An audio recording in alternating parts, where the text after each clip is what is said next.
Assalamualaikum warahmatullahi taala wabarakatuh. Salam sejahtera. Kita berjumpa dalam siaran 31 bulan Januari, hari Ahad. Selamat berhari Minggu.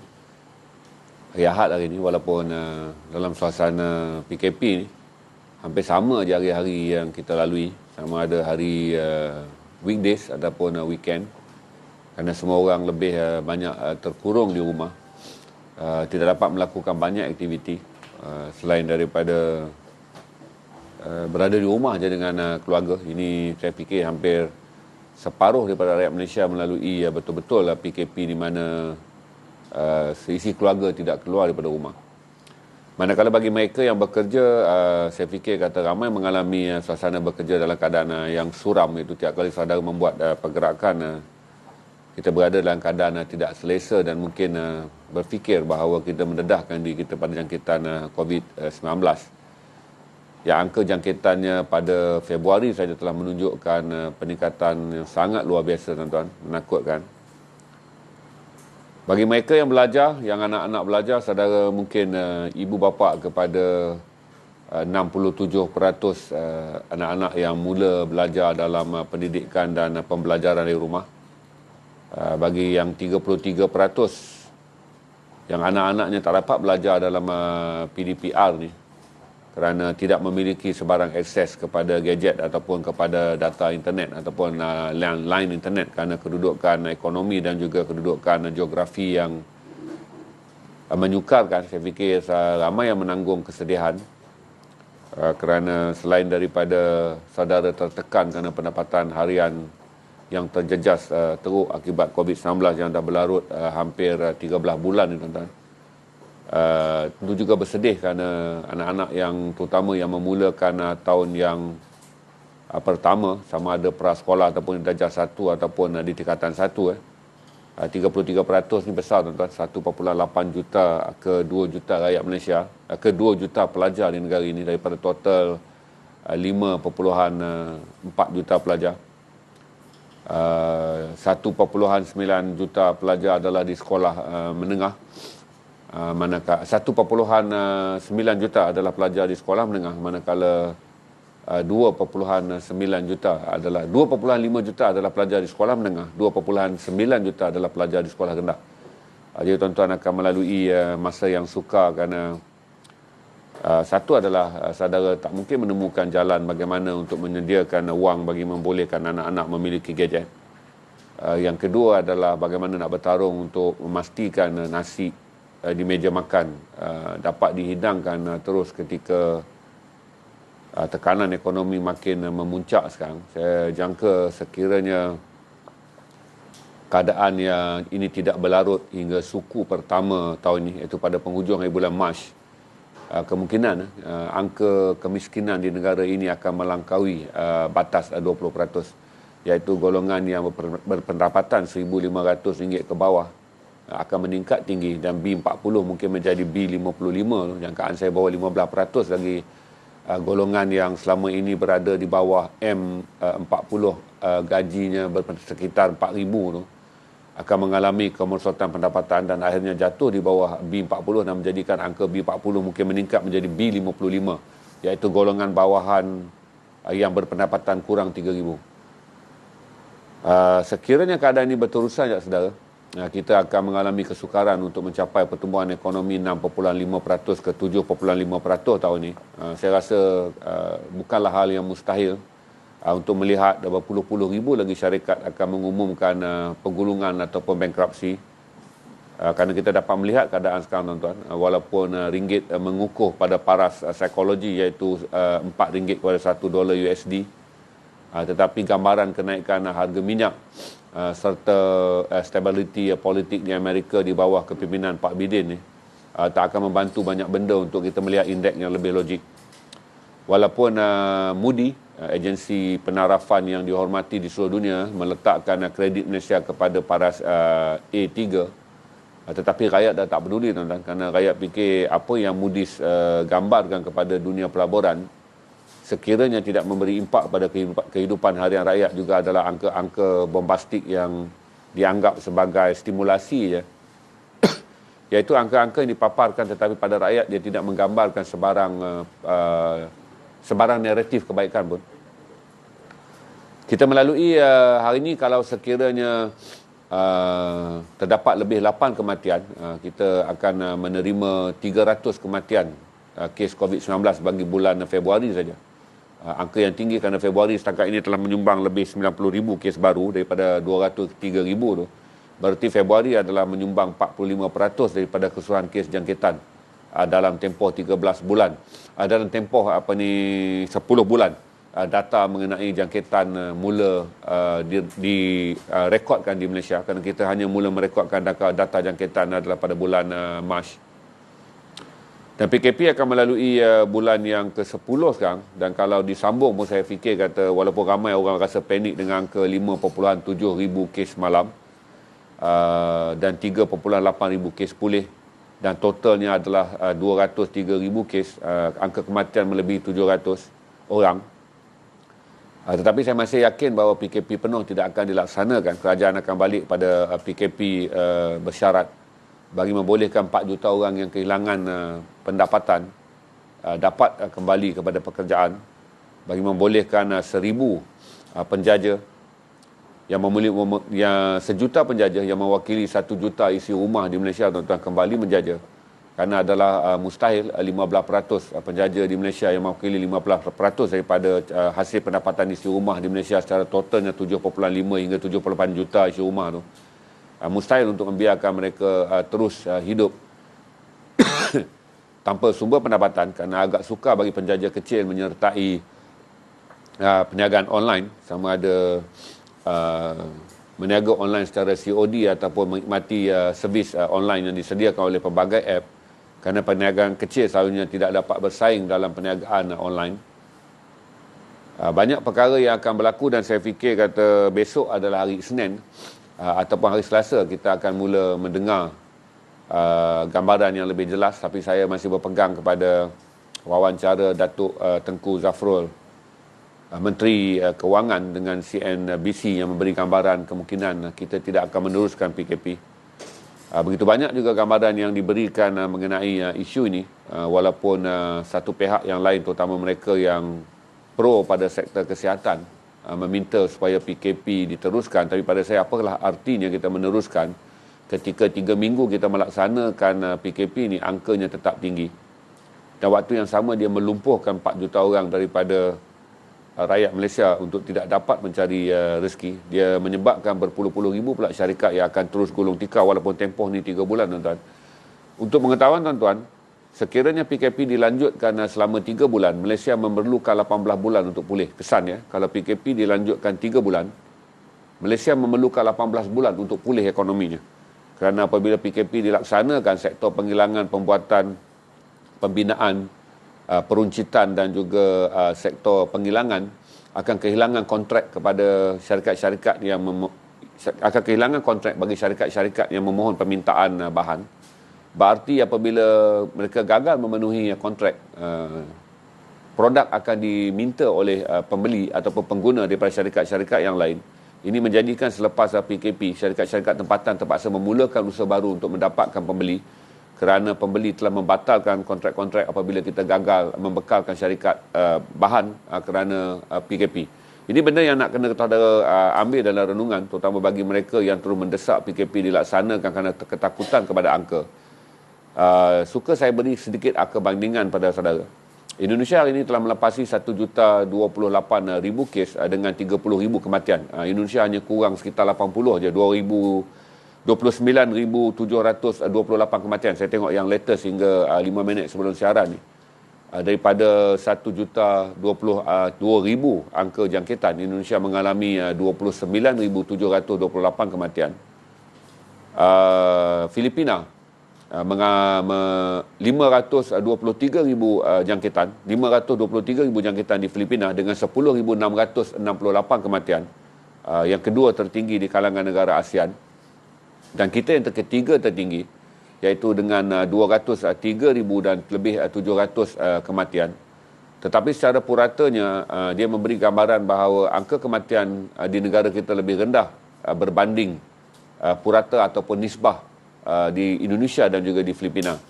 Thailand juga sedang melalui masa yang sukar sejak bermula minggu lalu. Semalam sekali lagi berita menyiarkan angka jangkitan di Thailand mencecah 700 angka sehari dengan kebimbangan bahawa virus 711 kemungkinan akan meletakkan beberapa bandar ataupun wilayah di Thailand. Thailand ni besar tuan-tuan, dia ada lebih 50 negeri di dalam Thailand ni. Berada dalam keadaan bahaya, tetapi setakat ini Thailand belum mengumumkan lockdown. Untuk pengetahuan saudara juga, 69 negara di dunia mengumumkan lockdown. Bukan kita saja yang buat PKP tuan-tuan. 69 negara termasuk negara maju seperti Australia, New Zealand, United Kingdom juga mengadakan, Jerman di beberapa bahagian, Jepun juga mengadakannya, Korea juga mengadakannya, sampailah ke negara-negara kecil seperti Mauritius yang turut mengadakan. Saudara boleh rujuk saja kepada indeks lockdown ni. Saudara akan melihat 69 negara yang mengadakan lockdown, sama ada penuh ataupun lockdown di kawasan-kawasan yang digazetkan sebagai garis merah yang kritikal. Jadi jangan kata Malaysia saja yang melanakan lockdown. Hingga setakat ini 69 negara di seluruh dunia, 69 daripada 203 negara seluruh dunia, berarti lebih 25%, mencecah 26 ke 27% tu. Negara-negara di dunia yang mengadakan PKP ataupun lockdown dalam istilah masing-masing. Tidak sahaja Malaysia yang melaksanakan lockdown, tetapi lockdown yang mereka laksanakan tidak ada yang mengadakan lockdown penuh. Kesemuanya masih menumpukan pada garis panduan yang dikeluarkan oleh Pertubuhan Kesihatan Sedunia, iaitu lockdown yang mengurangkan interaksi sosial tetapi tidak menghalang sektor ekonomi untuk berkembang. Hari ini kita menerima berita yang baik daripada Persekutuan Pengilang Malaysia FMM yang memberi jaminan bahawa kes COVID telah memberi banyak pengajaran dan mereka memohon masa 12 bulan untuk meningkat taraf perumahan dan asrama bagi pekerja asing yang menyumbang paling banyak sekali kluster dan jumlah angka jangkitan ni tuan-tuan. Jadi itu antara yang saya rumuskan untuk hari ini, untuk saudara lihat angka bandingan yang saya fikir dengan mengatakan bahawa adalah berpotensi tinggi tuan-tuan. Pada Selasa saya rasa 2 bulan, Menteri Keselamatan, Menteri Kanan Keselamatan Datuk Seri Ismail Sabri akan mengumumkan kita akan meneruskan PKP bersyarat je. Cuma kita nak tengok bersyaratnya tu macam mana tuan-tuan. Dan pada masa yang sama, kita masih mengharapkan lebih ramai yang mendapat rawatan di sektor swasta, bagi membolehkan apabila saringan dibuat, mereka yang berada pada tahap 3 dan 4 ni tuan-tuan, cepat menerima bantuan untuk berada dalam ICU, kerana ventilator ataupun mesin bantuan pernafasan yang ditawarkan oleh 93 hospital swasta yang telah bersetuju setakat ini untuk bekerjasama dengan kerajaan di bawah dana 100 juta yang disediakan kerajaan sebagai bayaran kepada pesakit yang diputuskan oleh hospital perlu pergi pada hospital swasta. Sebagai contohnya, mereka yang masuk kritikal di bawah serangan jantung, serangan jantung darah tinggi, penyakit-penyakit kritikal yang lain yang tidak mempunyai katil di hospital kerajaan kerana hospital kerajaan menumpukan sepenuhnya pada rawatan COVID. Golongan ini akan dihantar ke hospital-hospital swasta dan caj perubatan yang sepenuhnya ditanggung oleh kerajaan dengan dana 100 juta yang telah diperuntukkan. Ini memberi gambaran kita mempunyai lebih potensi untuk akses kesihatan. Walaupun saudara dapat melihat bahawa semalam adalah angka 5.7 ribu jangkitan, saudara harus faham kerana Kementerian Kesihatan Selangor, Jabatan Kesihatan Selangor telah membuat pengumuman bahawa angka tersebut tertinggi kerana backlog, iaitu ujian swab yang dibuat pada 10 hari lalu, iaitu pada 20 hari bulan Januari, kerana kita mengalami kesesakan makmal, baru semalam ujian tersebut keluar. Jadi dia adalah himpunan ujian bagi 10 hari punya kes. Jadi backlog menyumbang banyak semalam untuk kita mencatatkan rekod baru 5.7 ribu jangkitan, dan saya rasa angka hari ini mungkin akan menurun kerana backlog telah diselesaikan semalam. Berarti angka yang datang hari ini mungkin angka genuine 24 jam terakhir bagi tarikh 31 Januari, iaitu bermula 12 tengah hari 30 bulan Januari hingga 12 tengah hari 31 hari bulan Januari. Selamat menikmati hari Minggu. Saya tak pasti bagaimana saudara menikmati hari Minggu saudara. Ramai yang saya lihat di Facebook aktif membuat perkongsian Syekh Ali Jaber. Terima kasih banyak tuan-tuan, ramai. Semalam saya scroll dan scroll di bawah nama Syekh Ali Jaber, ramai yang membuat perkongsian yang ceramah-ceramah mudah beliau, terutama kaedah membaca Al-Fatihah yang betul pun. Saya tengok view-nya sangat tinggi tuan-tuan. Rasa saya dalam tempoh PKP di Malaysia dan juga COVID ni saja tuan-tuan, kaedah membaca Al-Fatihah dengan betul tu mencapai lebih daripada 3 juta tuan-tuan. Kerana saya fikir ramai orang mengisi masa PKP ni dengan mencari manfaat daripada kandungan-kandungan ilmu. Dan kerana Syekh Ali Jabir baru saja kembali ke rahmatullah akibat COVID-19 kira-kira 2 minggu yang lalu. Jadi video dia lebih banyak viral, lebih banyak dikongsi dan lebih banyak ditonton. Saya pun menghabis kurang-kurang 1 malam 2 video. Kerana Syekh Ali Jabir tidaklah begitu saya kenali ketika dia masih ada, kecuali saya pernah melihat satu ceramah beliau mengenai kelebihan menderma pada waktu subuh tu, yang viral dulu kan. Saya tak begitu familiar. Dan kemudian saya hanya melihat biografi dan juga kehebatan Syekh Ali Jabir adalah apabila saya tahu dia dilahirkan di Madinah, di Mekah. Kemudian pada tahun 2002 dia datang ke Indonesia. 2008 dia berkahwin dengan seorang wanita Indonesia. 2012 dia diberi kerakyatan Indonesia. Dan beberapa bulan sebelum dia meninggal dalam keadaan sihat, dia telah membuat pengumuman di hadapan pengikut-pengikut dia dalam satu ceramah mengatakan, aku telah membeli kain kafan dan menyediakan kafanku di rumah dengan pesanan kepada isteriku, sekiranya aku meninggal, kebumikanlah aku di Indonesia. Dan itulah kira-kira 2 bulan selepas beliau menyampaikan ceramah terbuka atau wasiat mengenai dirinya mahu dikebumikan di bumi Indonesia, walaupun beliau adalah seorang yang dilahirkan di bumi suci Mekah Mukarramah. Kemudian sekaranglah baru masa saya melihat banyak video-video Syekh Ali Jabir, dan semalam terima kasih kerana ramai yang berkongsi kaedah membaca Al-Fatihah secara mudah dan betul, mengikut kaedah pengajaran yang sangat simple oleh Syekh Ali Jabir tu. Terima kasih banyak pada mereka yang berkongsi dan mengisi masa PKP kita dengan kandungan bermanfaat, kandungan basic tu. Itu je yang saya nak kongsi dengan saudara hari ini. Kita dah 15 minit dan hari ini saya beritahu kata saya akan belanja banyak seluar jeans. Kemudian kita akan naik Kobo Hawaii seperti saya janjikan. Saya ambil soalan yang mengenai 5.7 ribu adalah angka yang direka oleh kerajaan, dan kalau boleh mereka nak minta senarai nama sakit kalau betul. Okey. Pertama saya bagi tahu pada saudara, di bawah akta pesakit, akta rawatan dan pesakit, adalah salah kerajaan mendedahkan nama pesakit. Kecuali pesakit sendiri mau mendedahkannya ni. Dia panggil akta kerahsiaan peribadi dalam dunia perubatan. Tak boleh kita umumkan. Sebab tu kluster tu dinamakan dengan nama kluster rekod. Dia tak boleh umum. Kerajaan tak boleh umum siapa yang positif. Kecuali kalau orang tu dia mempunyai kepentingan dan kedudukan yang tinggi. Dia umum sendiri supaya kontak dia dapat tahu kata telah berhubungan dengan dia. Sekiranya seorang tu tak mahu mengumumkan, kerajaan akan menggunakan kontak berdasarkan siasatan doktor. Siapa yang anda temui, keluarga berapa hari ada di rumah. Jadi tak boleh nak mengumumkan kerana akta peribadi di dalam rawatan di Malaysia tidak membenarkan mana-mana pegawai kesihatan ataupun doktor mengumumkan mana-mana pesakit punya rekod sakit. Itu satu yang bertentangan dengan undang-undang. Dan yang kedua, saya bagi tahu kepada saudara bahawa saudara pun dah baca, patut saudara masuk kepada artikel Profesor Dr. Syam Rahayu je mengatakan bahawa pilihan raya boleh diadakan setelah kalau Yang di-Pertuan Agong berkeinginan. Sebab bila sebut darurat, tuan-tuan jangan balik kepada pandangan mengatakan ini adalah darurat kerajaan. Ini adalah darurat yang diperintahkan oleh Yang di-Pertuan Agong. Saudara kena faham bahawa undang-undang dan perlembagaan, darurat ini tidak diisytiharkan di bawah undang-undang, dia diisytiharkan di bawah perlembagaan, iaitu kuasa mutlak yang telah pun digazetkan kepada Yang di-Pertuan Agong ketika negara ini dibangunkan pada tahun 1955, sebelum kita merdeka 1957. Berarti Yang di-Pertuan Agong telah menggunakan klaus kuasanya di bawah perlembagaan 150 dalam kurungan 1, iaitu pada Yang di-Pertuan Agong dengan nasihat Perdana Menteri. Dia dengan nasihat je, tetapi kuasa di tangannya. Boleh mengisytiharkan darurat apabila merasa negara terancam, sama ada ancaman dari dalaman ataupun ancaman dari luaran. Berarti Yang di-Pertuan Agong menggunakan kuasanya, tuan-tuan. Berhati-hati apabila saudara bercakap mengenai hal perundangan kalau saudara baca setakat bahan-bahan Facebook yang murah-murah. Saya cadangkan saudara pergi melihat pada 3 penulis ni. Satu adalah Hanif Katri Abdullah. Pergi, sebab ini adalah peguam kanan dan orang yang lama dalam perundangan. Beliau pro Mahathir tetapi beliau menulis secara ilmiah dan akademik secara perundangan. Pergi pada dia. Pergi pada Profesor Syad Farouk. Beliau adalah pensyarah kanan dan juga pakar perlembagaan di negara ini. Beliau adalah seorang daripada Universiti Islam Malaysia. Dr. Syad Farouk, dan baca saja dan saudara akan faham perlembagaan. Itu yang kedua.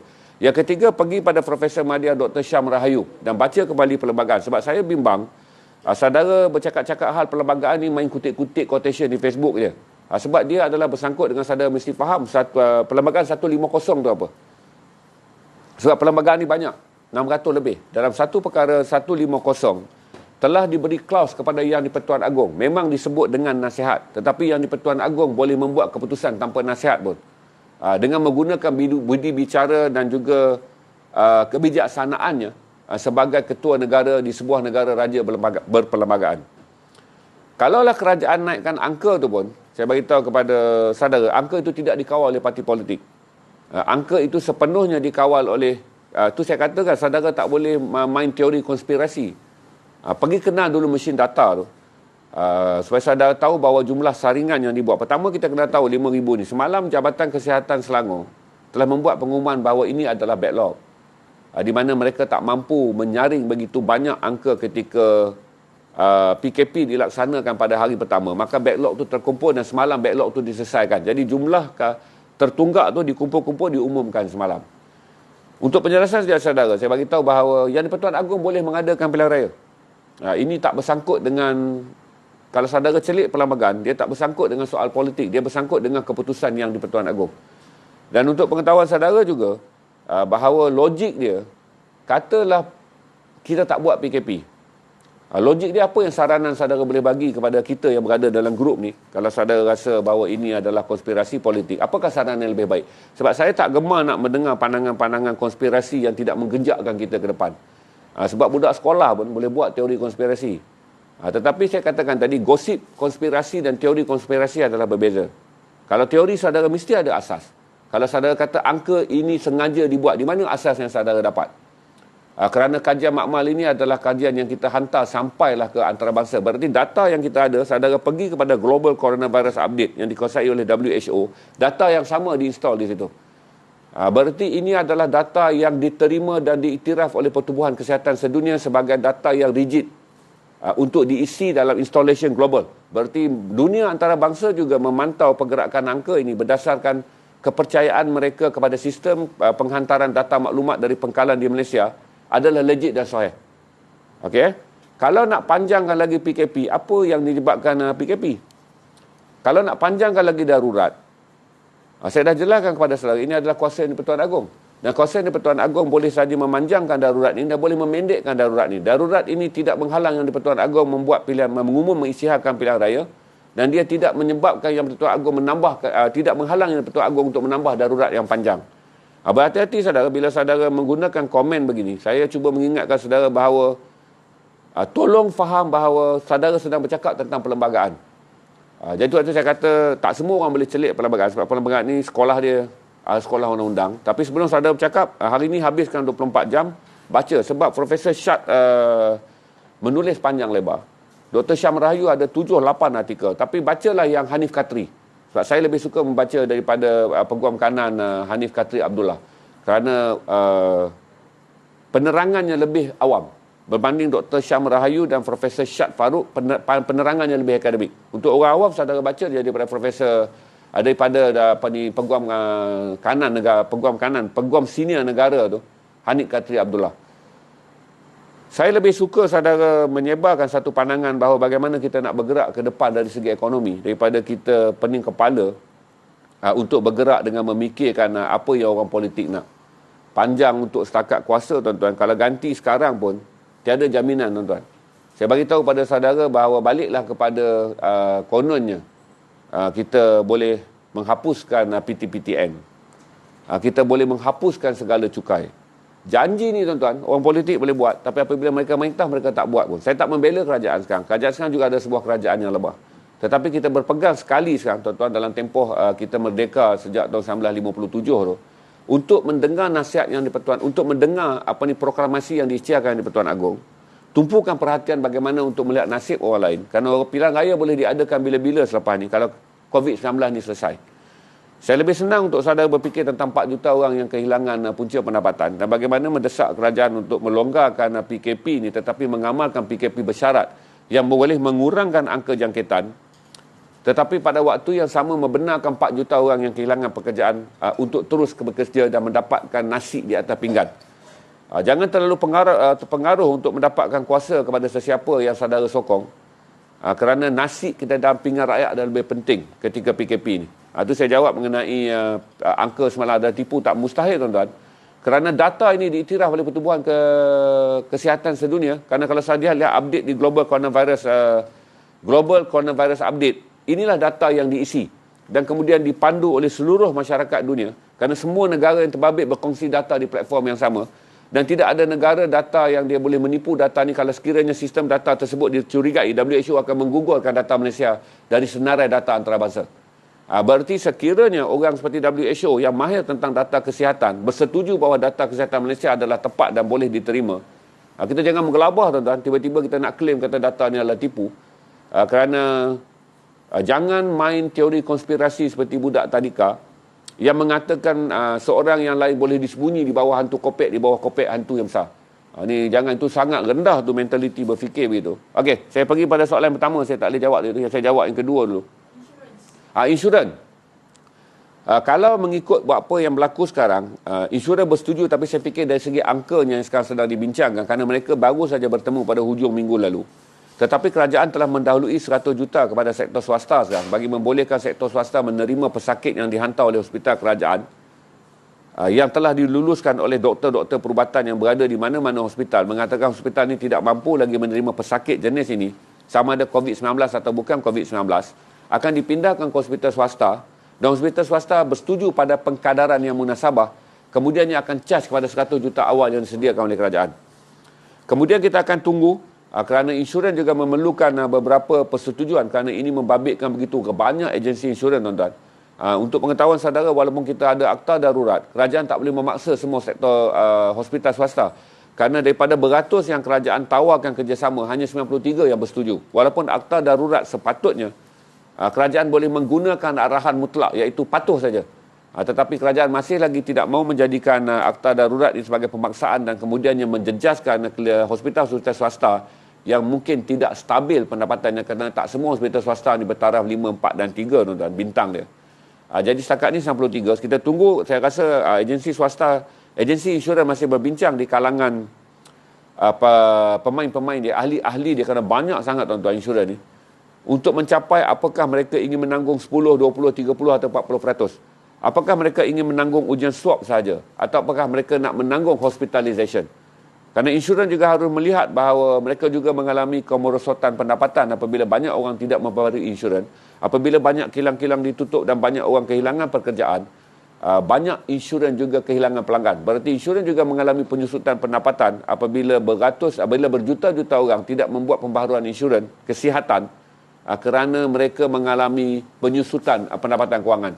Kita tunggu je, saya harap insurans boleh mengumumkannya sekarang, tetapi sekurang-kurangnya persetujuan 93 klinik swasta, hospital swasta untuk bekerjasama dengan kerajaan dah sahih. Dan peruntukan 100 juta dah ada. Itu cukup untuk kita menyelesaikan masalah 2 bulan ni sebelum kita dapat satu solution jangka panjang. Suka saya beritahu pada saudara 600 lokasi penyuntikan telah pun dicapai.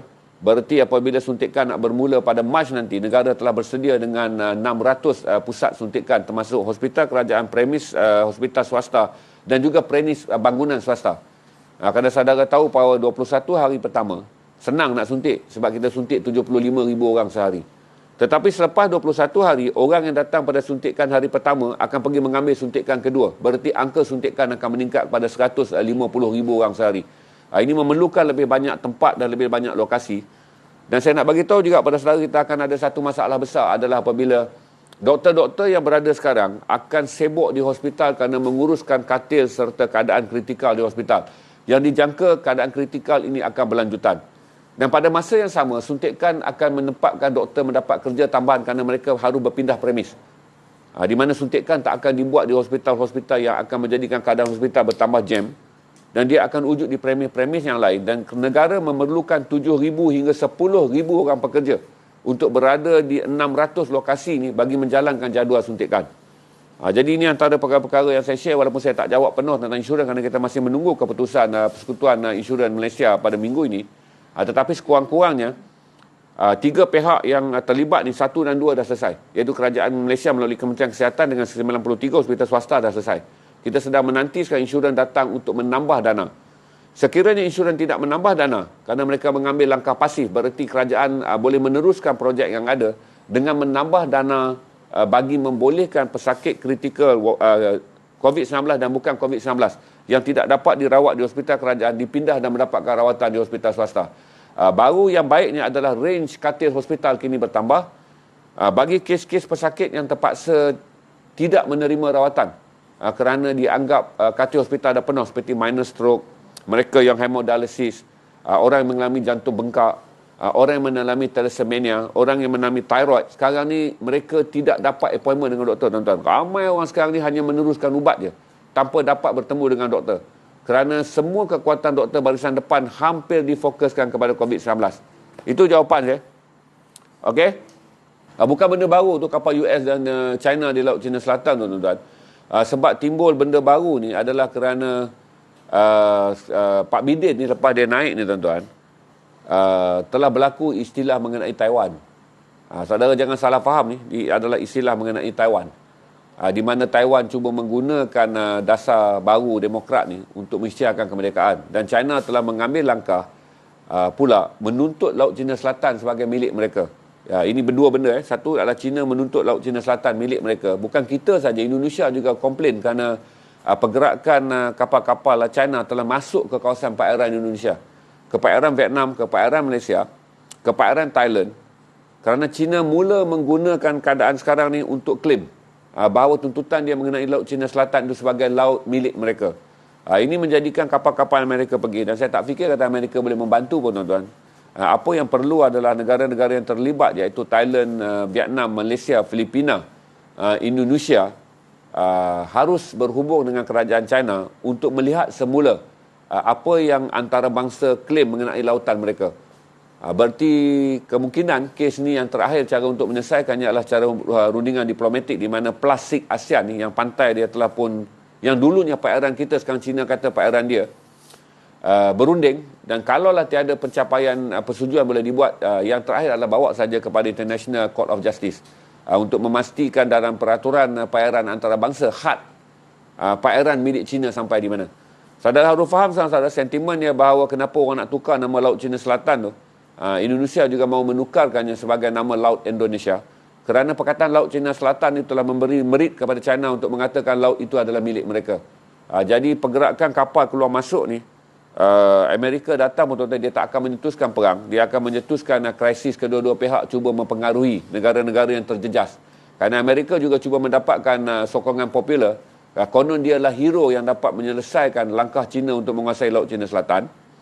Tetapi saya rasa berdasarkan hubungan ASEAN plus China ni, tuan-tuan, benda ni boleh selesaikan di meja rundingan. Kerana saya fikir lebih kepada usaha China untuk menggambarkan kepada Amerika yang datang dari bawah demokrat ni, yang terkenal dengan dasar campur tangan luar ni, bahawa mereka bersedia untuk berdepan apa saja pencerobohan yang dibuat oleh Amerika di Laut Cina Selatan, kerana China menganggap itu adalah laut milik mereka. Itu saja. Dia tak menjejaskan banyak benda pun. Saya bersetuju dengan mengatakan bahawa walaupun berlaku pencerobohan perairan, tetapi dari segi kerahsiaan tak ada apa yang nak boleh dirahsiakan, bos saudara. Ketenteraan dan juga kedudukan geografi kita boleh dipantau daripada satelit China je. Mereka tak perlu memantau pergerakan kita dengan menggunakan kapal selam. Amerika juga tak perlu memantau keadaan Malaysia dengan menggunakan kapal selam, kerana kapal selam dari segi teknologi pemantauan ketenteraan telah dianggap teknologi kuno. Kerana semua pemantauan Malaysia ni boleh dibuat hingga nampak wajah saudara secara peribadi di satelit dengan menggunakan satelit berkuasa tinggi yang dimiliki oleh kebanyakan negara maju untuk tujuan ketenteraan. Jadi itu je saya jelaskan kepada saudara.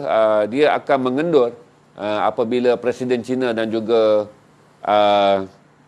Pak Biden bertemu dan berbincang mengenai krisis Laut Cina Selatan. Untuk kita negara yang terlibat, saya tak nampak Malaysia memberi respon yang agresif. Indonesia juga tak memberi respon yang agresif. Vietnam tak memberi respon yang agresif. Kerana orang menganggap ini adalah isu lama. Cuma media naikkan sekarang adalah kerana cuba memburukkan kembali imej China, terutama media-media barat cuba memburukkan kembali imej China dan cuba meletakkan kembali hubungan mereka sebagai pro-barat dan anti-China. Jangan terperangkap dengan laporan itu saja. Kerana saudara kalau faham tentang faktor keselamatan, kedaulatan saja yang kita rasa tercabar. Oh, kedaulatan, ini laut, ini perairan yang mereka bukan patut klaim sebagai perairan mereka. Tetapi dari segi keselamatan, teknologi yang menggunakan pengintipan berdasarkan kapal selam telah pun dianggap teknologi kuno, kerana semua negara-negara maju termasuk China yang melancarkan beratus-ratus satelit di udara, dengan beratus-ratus daripadanya juga adalah satelit yang menggunakan dua fungsi, iaitu satu adalah fungsi komunikasi, adalah satu adalah fungsi keselamatan. Mereka boleh memantau semua negara-negara yang mereka inginkan berdasarkan satelit tanpa perlu bergantung pada teknologi kapal selam. Itu je. Saya dah jawab, saya tak larat jawab banyak. Nanti 3 soalan dah panjang dah tu. Saya akan pergi kepada dia ada 400 Rohingya yang berada di kem pelarian Aceh. Okey, tu saya dengar jawab ni isu lama ni, isu ni dah seminggu, tapi ada orang tanya, saya pernah tengok soalan ni up yang dulu dah, tapi hari ni admin tanya dengan saya pasal petang kita ada masa sikit. Dia lari ke Malaysia lah tu tuan-tuan. Dia lari ke Malaysia daripada Aceh. Dan untuk pengetahuan saudara bahawa beratus-ratus tangkapan asing, pendatang asing dibuat sepanjang COVID ni. Dan saya jelaskan juga pada saudara bahawa hubungan penyeludupan atau pemerangan manusia ni juga dijalankan oleh orang Malaysia ni tuan-tuan. Berarti tekong daripada Indonesia hanya boleh menyeludup mereka keluar daripada kem pelarian tu dan bawa sama ada menuju, biasanya kalau daripada Medan ke Aceh tu mereka akan masuk daripada utara tu, daripada Perlis, daripada Kedah, ataupun masuk ke Thailand dan kemudian menggunakan jalan darat melalui sempadan ke Kedah tu untuk masuk. Tapi dia angka bukanlah besar tu, 200 lebih tu, walaupun digambarkan sebagai berita besar, tapi pada saya bahawa kita menerima kemasukan beribu-ribu orang setiap hari tuan-tuan daripada jalan air apabila kemasukan melalui pintu udara disekat. Kerana dulu tuan-tuan, orang masuk ke negara kita dengan menggunakan permit pelancong, boleh masuk melalui jalan udara. Kemudian masuk, mereka tak balik, pasport tu tak balik. Bila mereka nak balik, mereka balik melalui jalan laut. Tapi sekarang ni pencemburuan berlaku, tapi saya fikir kata kawalan maritim tu diperketatkan, walaupun kita tiada bukti mengatakan, sebab bukti hanya mengatakan pelarian Rohingya yang berada di kem pelarian di kem pertempatan Aceh tu hilang je, tapi tiada bukti mengatakan mereka naik bot dan menuju ke Malaysia. Jadi cuma orang buat gambaran je dengan menggunakan teori konspirasi. Logiknya, kalau keluar daripada Aceh, Malaysia lah destinasi yang paling makmur. Logiknya, sebelum ni destinasi pilihan utama mereka adalah Malaysia dan bukan Indonesia. Logiknya, tekong kapal daripada Sumatera dan juga tekong penerima pemandangan manusia di Malaysia memang wujud sejak dulu. Jadi rantaian tu boleh dibuat. Ini logiknya saja tuan-tuan, tetapi logik ni asas untuk diterima sebagai teori konspirasi dan bukan gosip konspirasi, kerana ada asas dia, kerana selama ni itulah yang berlaku pun. Tapi setakat ni kalaulah saudara tanya, saya tiada kes tangkapan dibuat. Berarti kalaulah mereka berlayar betul, berarti mereka dah masuk ke negara ini dengan selamat. Kerana pelayaran menggunakan jalan air dan teknologi bot yang digunakan oleh kumpulan penyeludup sindiket pemandangan manusia daripada Indonesia tu, dia hanya memerlukan beberapa jam je saudara untuk sampai. Tidak mungkin mereka ke Langkawi tuan-tuan, sekurang-kurangnya ke garis pantai sepanjang Perlis sampai ke Pulau Pinang tu, sangat pantas. Kalaulah betul mereka menyelundup masuk, mereka dah berada di Malaysia. Kalau mereka menyelundup masuk dengan menggunakan sindiket daripada Thailand, mereka berada di Thailand dan kemudian akan menggunakan laluan darat untuk menyelundup masuk ke Malaysia. Itu jawapan saya pada saudara. Isu tu lama, orang ni bagus saudara tanya balik, sebab saya ada scroll tengok banyak kali orang tanya benda ni. Tapi saya bagi tahu pada saudara bahawa negara yang ditembusi 400,000 pendatang asing setiap tahun saudara, lubang dia bocor di mana-mana. Lepas tu dengan PKP pula, kekuatan dan strength pihak polis terpaksa ditumpukan jalan darat untuk mendisiplinkan orang Malaysia dan menguatkuasakan undang-undang tuan-tuan. Kita percaya bahawa pihak polis juga tak mampu nak menjaga perairan sepanjang inci dan sepanjang perbatuan pelayaran kita yang panjang tuan-tuan, daripada Sumatera ke pantai barat ni, panjang tuan-tuan. Jadi saya fikir sindiket pun faham kedudukan kekuatan pasukan keselamatan sekarang, bahawa kekuatan pihak berkuasa ketika PKP dilaksanakan ni akan tertumpu kepada operasi undang-undang di darat. Berarti pantai akan ada lopong dan bocor dia.